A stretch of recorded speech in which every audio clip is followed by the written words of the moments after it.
Greetings, fellow Whovians, and welcome to Timey Wimey Review. With Doctor Who Flux making our way to our screens very, very soon, I thought it'd be pretty fitting to review the season 12 finale, which was The Timeless Children, originally broadcast on BBC One of March 2020. Now, if you are still planning to binge watch all through the modern Doctor Who and you haven't got to this episode yet, I will warn you there will be spoilers aplenty in this review. So just to recap the plot, the stakes have been raised, with the Master dragging the Doctor to a very damaged and destroyed Gallifrey, where the Master is about to reveal some very disturbing home truths about the Doctor's past.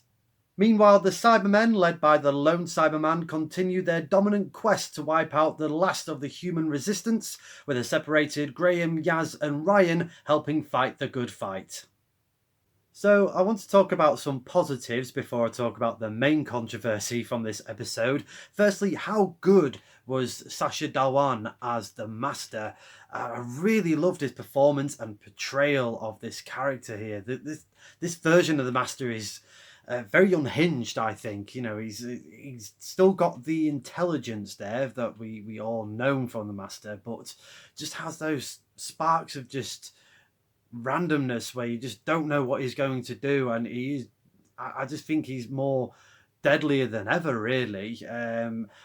Nothing against Michelle Gomez. I think she's a wonderful actress, but I just couldn't quite get into the Missy character. Again, I will rewatch the Capaldi era, which I have been doing on and off, and give her another go. But some of the clips again that I was watching with Missy, I just couldn't quite get to that character. It's more of a me problem than anything else, to be fair. I just really enjoyed John Sims' portrayal as the Master, and I feel that Sasha's is a bit more closer to that, but more unwieldy and more sort of just crazed. And also the production values are again to such a high quality. I really like the shot of the massive Cyberman warcraft carrier, whatever they call it, sat on top of the Gallifreyan citadel. That looked really good. Don't get me wrong, style over substance is never a good thing. We all come in to watch Doctor Who for the characters and the storylines, but it is nice to see some really good special effects being brought into Doctor Who just to enhance the story. But again, storylines and characters are key to what we love about Doctor Who. So let's address the elephant in the room, which is the Timeless Child story arc. The big reveal that there have been more incarnations of the Doctor prior to the first Doctor, William Hartnell. How do I think that this storyline has wrecked Doctor Who canon forever? No, I don't think it has. I think that's a little bit too far-fetched. Now, don't get me wrong, if you don't like this storyline or this story arc, fair play to you. You know, everyone's entitled to an opinion. There is no sort of right or wrong answer. You either like it or you don't. And I totally understand why people don't like the story arc. But for me personally, it hasn't really wrecked the canon of Doctor Who, because the canon of Doctor Who is pretty controversial or contradictive anyway, really. If you sort of think about it, going back into the 60s, they're always sort of building up the lore of Doctor Who, and there's always been sort of different rules to the Doctor. So just for example, we've had the Brain of Morbius with the different incarnations of the Doctor, and then the following season, that's when they sort of put in the law that there have been 13 regenerations, and that's it. You know, you can't have any more. Obviously, that's been rewritten. The less I said about the unit timeline and trying to figure out what unit sort of ends up in the 70s and 80s, the better. And you know, think about the hybrid storyline that was brought out at the Peter Capaldi era with Stephen Moffat, with the, you know, that canon hasn't really been mentioned at all. So it's been sort of swept under the rug, really. So it's not like we've had these controversies before in Doctor Who, and I'm sure we're going to have these controversies again in terms of what is canon and what's not. The main thing that I want to sort of continue, and I hope they sort of mention a bit more of, is obviously the fugitive Doctor. We've got a lot of storylines to go with there, a lot of missing elements to that story arc, and also was more fascinated about the Gallifreyan division, the team that was there to kind of interfere with different policies of other planets and time and space. Prior to the Gallifreyan law of non-interference, I'm more interested in that part of the story arc. That kind of reminded me that the Gallifrey division reminded me of like the kind of the hidden secret services from Star Trek, like Section 31, the Tal Shiar, or the Obsidian Order. So I would love to see more of that as part of the ongoing story arc from this. Much as I haven't been a fan of all of Chris Chibnall's work during this era of Doctor Who, I do feel that he is kind of sitting pretty here with this story arc. Now, do I have a sort of leaning towards that he's just done this for shock value? I kind of think so, but I kind of hope not. But again, he's sitting pretty. He has made people talk about Doctor Who, rightly or wrongly, in the Whovian fan base and Doctor Who fan base. So that's always a good thing.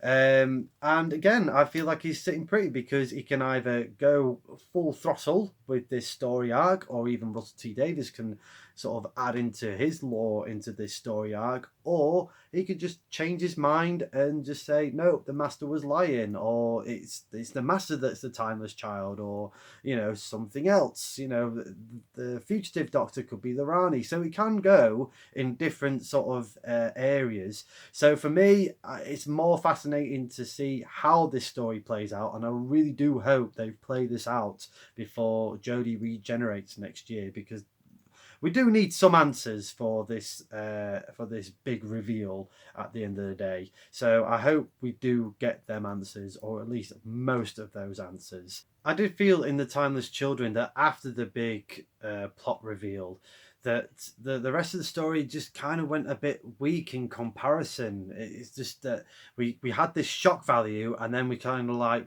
went, oh, well, we've kind of got to fill in the rest of the pieces for this episode, I suppose. So starting with the Cyber Masters now, I really like the look of the Cyber Masters. I kind of want to call them Cyber Lords, if anything, but they looked really good. I really like that sort of hybrid of Cybermen costumes with the Time Lord robes. I thought it was really weird arrogance going on there, and I kind of hope that was from the brainchild of the Master rather than the lone Cyberman. I'm sure it was, to be fair. But after that, then they kind of were wasted and put in the background. We've kind of seen that time and time again with the Cybermen. Once they kind of got into a really good position, they don't know how to write them out. So they just kind of just either just blow them up or just go, there we go, they're there in the corner. Let's not worry about them. And again, with the lone Cyberman as well, I thought that was a really good character, but kind of just got wasted when the Master just wiped him out with his disintegrator.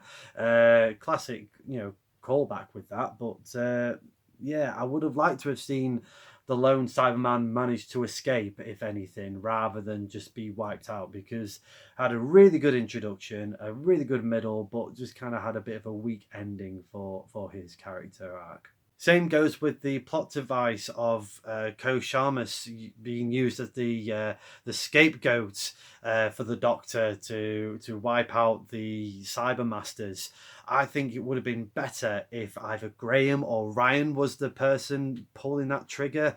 I think that would again just really run home, especially Graham, because again, Grace died kind of the Doctor's fault. So if it would have had a full sort of circle of Graham being the one to pull the trigger and be back with her, with his beloved Grace, and for the Doctor to sort of live with the guilt of one of her companions being the one that died. We haven't had a proper companion death for a long time. We've always had one of these sort of just kidding deaths, really. So to have one of those would have elevated this story tenfold, I think, really.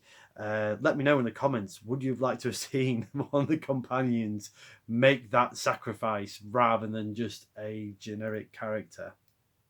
I'm going to give The Timeless Children a TARDIS rating of 6.5 out of 10. I've got so much mixed emotions from this season finale.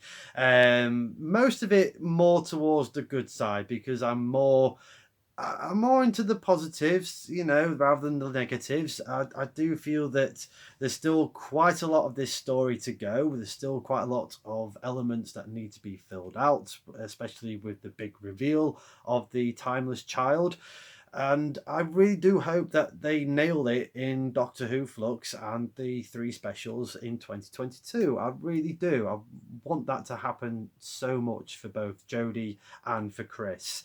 The bits that do work in this story work to a high standard, especially with the Master and the Cybermen. But when it doesn't quite work, it does fall flat. And again, just it's not the worst season finale. I do think Hell's Bent was the worst, really, to be fair. But I think that's been a problem for Doctor Who cliffhangers, especially modern Doctor Who cliffhangers, for such a long time. The build up, the penultimate episode was always been the stronger than the finale itself, and I think that you can say that with quite a few modern stories. Look at Game of Thrones, big example. So I think hopefully that's something that will get addressed in these next episodes and beyond that, because I think that's what it really needs. You need to really end these season finales on a big bang instead of a bit of a whimper. Let me know in the comments below your thoughts for The Timeless Children. Did you really hate it, or do you actually love it? I know it's a polarizing episode, let's be honest. But, let's be kind as well. We all, whether you love this episode or hate this episode, or even love or hate the Chibnall era or the Jodie Whittaker era, we all love Doctor Who. So let's all be kind. Let's at least see how it all plays out before we get into the the negatives as well as the positives. So all opinions are welcome, but please be kind. Bring on the excitement, because next time on Timey Wimey Review, I will be reviewing a brand new episode of Doctor Who Flux, with the first episode being entitled The Halloween Apocalypse. I can't wait for that. So for the next 6 weeks, I will be doing 2 reviews a week. So I'll be bringing out the new Doctor Who Flux review. That should be on Sunday night, Monday morning, and then every Throwback Thursday I'll be doing a classic Doctor Who, starting with next week with Castrovalva. So please join me for those. Until then, thank you very much for watching this review. I hope you've enjoyed the video. Please like the video, share the video, and subscribe to the channel. And as a good doctor once said, nothing ventured, nothing blown.